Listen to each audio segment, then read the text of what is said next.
அனைவருக்கும் வணக்கம். நான் உங்கள் 5ஆம் தலைமுறை ஜோதிடர் ராம்குமார் ராஜேந்திரன்.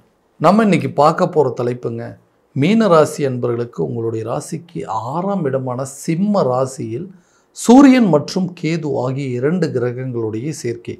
இந்த நிகழ்வு கிரகண யோகம் என்று அழைக்கக்கூடியதுங்க. இந்த நிகழ்வு காலகட்டங்கள் அப்படின்னு பார்த்தீங்கன்னா ஆகஸ்ட் மாதம் 17ஆம் தேதி முதல் செப்டம்பர் மாதம் 16ஆம் தேதி வரை நடைபெறவிருக்கு. 18 ஆண்டுகளுக்கு பிறகு நடைபெறக்கூடிய இந்த கிரகங்களுடைய இணைவுகள் உங்களுடைய சிம்ம ராசியில் நடக்கிறதுனால எதிர்மறை விளைவுகள் அப்படிங்கிறது படிப்படியாக குறையுங்க. எதிர்மறை விளைவுகள் அப்படின்னா எல்லா விஷயமும் உங்களுக்கு நெகட்டிவாக நடக்கிறதுங்க. ஒரு விஷயத்தை செய்யணும்னு நினச்சா அதை செய்ய முடியலைங்க. ஒரு விஷயத்தை செஞ்சால் இது இப்படி தான் வரும்னு நினச்சா அது டோட்டலாக ஆப்போசிட்டாக நடக்குது. எல்லாமே நம்ம கைக்கு கிடைக்கும் அப்படின்னு சொல்லி எதிர்பார்த்துட்டு இருக்கிற நேரம் கை கெட்டினது வாய் கெட்டல. ஸோ எல்லாமே தடைகளாகவே போயிட்டுருக்குங்க. நம்ம ஒன்று நினைக்கிறோம், ஆனால் அது வேறு விதத்தில் நடக்குது. எல்லாமே நெகட்டிவாகவே நடக்குதுங்க. ஸோ இந்த கிரகங்களுடைய இணைவுகள் காலகட்டங்களில் பார்த்திங்கன்னா எல்லாமே எதிர்மறை விளைவுகள் அப்படிங்கிறது படிப்படியாக குறைஞ்சி எல்லாமே உங்களுக்கு பாசிட்டிவாக நடக்கிறதுக்கான சான்சஸ். ஏன்னா சூரிய பகவான் 6ஆம் இடத்துல தன்னுடைய சொந்த வீட்டில் பெயர்ச்சி அடைகிறாருங்க. ஸோ இந்த காலகட்டங்களில் மீனராசி அன்பர்களுக்கு எந்த விதமான அற்புதங்கள் மற்றும் சிறப்புகள் கொடுக்க போகுது அப்படிங்கிறத இந்த காணொலியில் தெளிவாகவும் துல்லியமாகவும் பார்க்கலாங்க. நம்ம சேனலை ஃபஸ்ட் டைம் பார்க்குறவங்க சப்ஸ்கிரைப் பண்ணிக்கோங்க. பெல் பட்டன் கிளிக் பண்ணி ஆல் அப்படிங்கிற ஆப்ஷன் கொடுத்துக்கோங்க. மீனராசி அன்பர்கள் குரு பகவானை அதிபதியாக கொண்டவர்கள், மிகவும் பொறுமைசாலிகள் அப்படின்னே சொல்லலாங்க. எல்லாத்தையுமே நிதானத்தோடும் பொறுமையோடும் செயல்படுத்தக்கூடிய நபர்கள். மனசில் நிறைய வைராகிய குணம் அப்படிங்கிறது இருந்துகிட்டே இருக்குங்க. ஒரு விஷயத்தை செய்யணும் அப்படின்னா ரொம்ப டீப்பாக திங்க் பண்ணி அதை எப்படியாவது செஞ்சு முடிக்கணும் அப்படின்னு நினைக்கக்கூடிய நபர்கள். ஆனால் என்ன நினைக்கிறாங்க அப்படிங்கிறத எப்போவுமே கண்டே பிடிக்க முடியாதுங்க இந்த காலகட்டங்கள். ஏன்னா கடந்த சில காலகட்டங்களாக பார்த்திங்கன்னா ஜென்ம ராகுவால் நிறைய கஷ்டங்களையும் நிறைய குழப்பங்களை அனுபவிச்சுருந்துருப்பீங்க. ஏன்னா அந்த காலகட்டங்களில் நிறைய சொந்தங்கள் மத்தியில் நிறைய பகைகள் அப்படிங்கிறது உருவாயிருக்குங்க. கூட இருந்தவங்களே உங்களுக்கு துரோகம் பண்ணியிருப்பாங்க. பண ரீதியாக நிறைய பிரச்சனைகள், நட்பு வட்டாரங்களில் நிறைய துரோகங்கள் எல்லாத்தையுமே சந்தித்து எதை பண்ணாலுமே நமக்கு நஷ்டமாகுது, எதை பண்ணாலுமே விரயமாகுது, எதையுமே நம்மளால் செய்ய முடியலைன்னு யோசிச்சுட்டு இருந்த நபர்களுக்கு இந்த 6ஆம் இடத்துல சூரியன் மற்றும் கேது ஆகிய 2 கிரகங்களோட சேர்க்கையில் நிறைய சேஞ்சஸ் அப்படிங்கிறது நடக்க போகுதுங்க. ஸோ ஃபஸ்ட்டு தொழில் ரீதியாக இந்த பிஸ்னஸ் தான் பண்ணணும் அப்படின்னு நினச்சி பண்ணலைங்க. ஆனால் இந்த பிஸ்னஸ் நம்மளால் பண்ண முடியும்னு சொல்லி ஆரம்பித்தோம். எல்லாம் நல்லா தான் போயிட்டு இருந்ததுங்க. ஆனால் திடீர்னு என்ன நடந்ததுன்னே தெரியல. அந்த பிஸ்னஸில் பெரிய லாஸ் அப்படிங்கிறது வந்துடுச்சு. அந்த பிஸ்னஸ் லாஸை என்னால் ரெக்கவரியே பண்ண முடியாத அளவுக்கு சில சூழ்நிலைகள். எப்படி தான் இந்த இழப்புகளை சரி பண்ணுறது?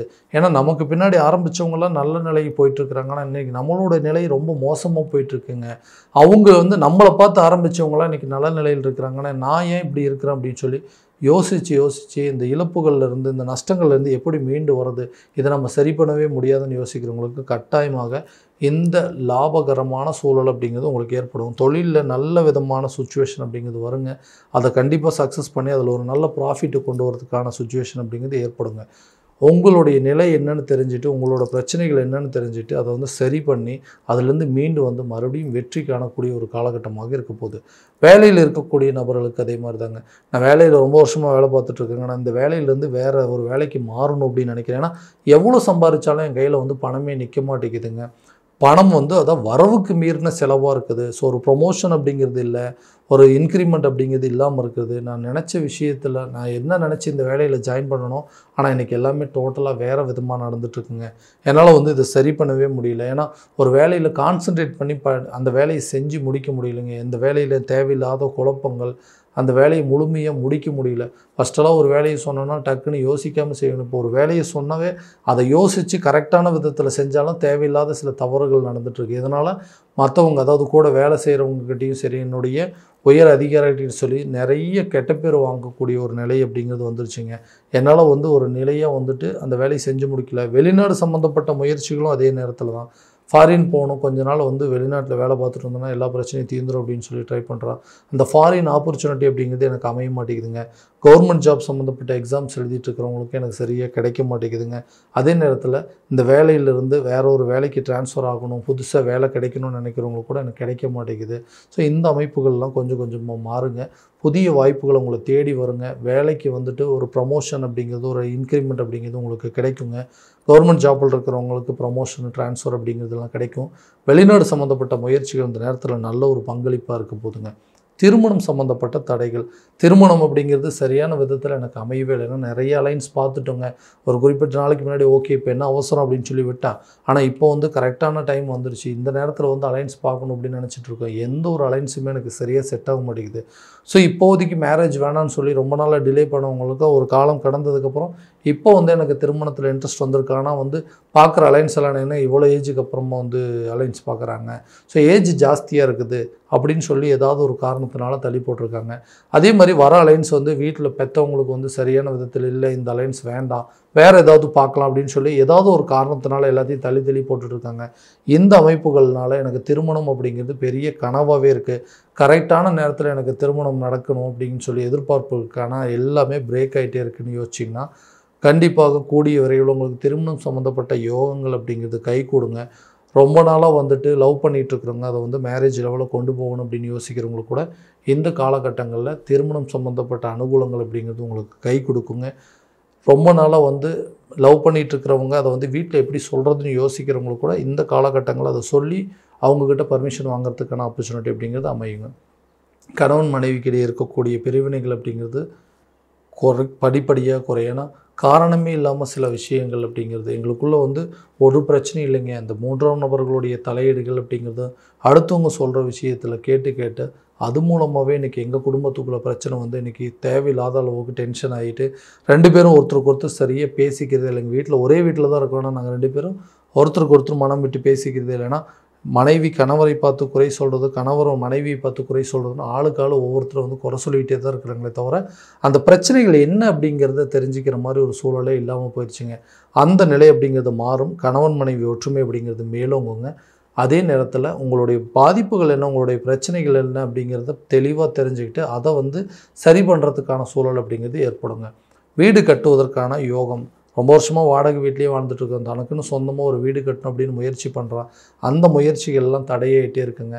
அதே நேரத்தில் புதிய சொத்துக்களுக்கு உண்டான சேர்க்கை ஏற்படுமா, அல்லது பூர்வீக சொத்துக்கள் எங்கள் கைக்கு வந்து சேருமா? ஏன்னா எதுக்கெடுத்தாலும் வில்லங்கங்களாகவே இருக்குது. சொத்து பத்துக்கள் அப்படின்னு சொல்லி போனாவே அந்த சொத்துக்கள் எங்களுக்குன்னு அதாவது நியாயமாக வர வேண்டிய சொத்துக்கள் கூட கோர்ட்டு கேஸ் மூலமாக தான் போய் ஹேண்டில் பண்ணுற மாதிரி சூழ்நிலைக்கு. ஸோ அந்த வம்பு வழக்கு பிரச்சனைகள் எங்களுக்கு சாதகமாக வருமா அப்படின்னு கேட்டிங்கன்னா கோர்ட்டு கேஸு பிரச்சனைகள் அப்படிங்கிறது உங்களுக்கு சாதகமான தீர்ப்புகள் அப்படிங்கிறது வருங்க. புதிய வீடு கட்டுவதற்கான யோகமும் வீடு வாங்குவதற்கான பாக்கியம் அப்படிங்கிறது ஏற்படுங்க. சொத்துக்கள் அதாவது வண்டி வாகனம் வாங்குவதற்கான யோகமோ நிலம் வாங்குவதற்கான யோகங்கள்லாம் இந்த காலகட்டங்களில் கண்டிப்பாக இருக்க போதுங்க. அடுத்தபடியாக அந்த ஆரோக்கியம் சம்மந்தப்பட்ட பாதிப்புகள் ஜென்ம ராகுவால் நிறைய பேர்த்துக்கு நிறைய சர்ஜரிகள் அப்படிங்கிறது நடந்திருக்கும். ஆரோக்கியத்தில் தேவையில்லாத பாதிப்புகள் கொடுத்துருக்கோம். குடும்பத்தில் ஒருத்தர் மாற்றி ஒருத்தருக்கு ஹெல்த் இஷ்யூ அப்படிங்கிறது வந்திருக்கும். தாய்க்கு சம்மந்தப்பட்ட பாதிப்புகள், அப்புறம் அம்மாவுக்கு வந்து ஹெல்த் பிரச்சனை, அப்பாவுக்கு வந்து ஹெல்த் பிரச்சனை வந்துகிட்டே இருக்குங்க. குழந்தைங்களுக்கு மனைவிக்கு அப்படின்னு சொல்லி ஒருத்தர் மாற்றி ஒருத்தருக்கு ஆரோக்கிய கெடுதல் வந்துகிட்டே இருந்ததுங்க. அந்த பாதிப்புகள் அப்படிங்கிறது நீங்கும். ஏன்னா இந்த நோய் ஸ்தானம் அப்படிங்கிறது கொஞ்சம் கொஞ்சமாக குறையுங்க. நோய் எதிர்ப்பு சக்தி அப்படிங்கிறது கூடும். ஆரோக்கியத்தில் இருந்து வந்த பாதிப்புகள் அப்படிங்கிறது உங்களை விட்டு விலகுங்க. குழந்தைங்களோட கல்வியில் இது வரைக்கும் இருந்து வந்த மறதிகள் அப்படிங்கிறது விலகுங்க. அதாவது கல்வி சம்மந்தப்பட்ட வெளியூர் மற்றும் வெளிநாடு பயணங்கள் மேற்கொள்வாங்க. வெளியூர் அல்லது வெளிநாடு போய் படிப்பதற்கான சூழல் அப்படிங்கிறதெல்லாம் ஏற்படுங்க. கல்வியில் ஞாபக மறதிகள் குறையும். அதே நேரத்தில் நல்ல இம்ப்ரூவ்மெண்ட் இருக்கும். எக்ஸாம்ஸில் நல்ல ரிசல்ட் கிடைப்பதற்கான சான்சஸ் அப்படிங்கிறதுலாம் கண்டிப்பாக இருக்குங்க. இந்த கடனால் நிறைய விஷயங்கள் நான் சம்பாதிக்கிறது மொத்தமாகவே கடன் அடைக்கிறதுக்கே போயிடுது. ஏன்னா வாங்குற சம்பளம் மொத்தமாகவே வந்து கடன் கட்டுறது, இஎம்ஐ கட்டுறதுக்கே போயிட்டுருக்கு. ஸோ அந்த கடன் அடைக்கிறதுக்கு நிறைய ட்ரை பண்ணிகிட்ருக்குங்க. இந்த கடனால் இன்றைக்கி என்னை சுற்றி இருக்கிறவங்களாம் எதிரியாக பார்க்குற மாதிரி ஒரு சூழல் ஏற்பட்டுச்சு. ஏன்னா கடன் வாங்கினதுனால கரெக்டான நேரத்தில் திரும்ப கொடுக்க முடியல. அப்போ நண்பர்களாக இருந்தவங்களும் இன்றைக்கி எதிரிகளாக மாறிட்டாங்க. அந்த எதிர்ப்புனால இன்றைக்கி நல்லா பழகிட்டு இருந்தவங்க கூட எனக்கு துரோகம் பண்ணுற அளவுக்கு சூழ்நிலை ஏற்பட்டுருச்சு.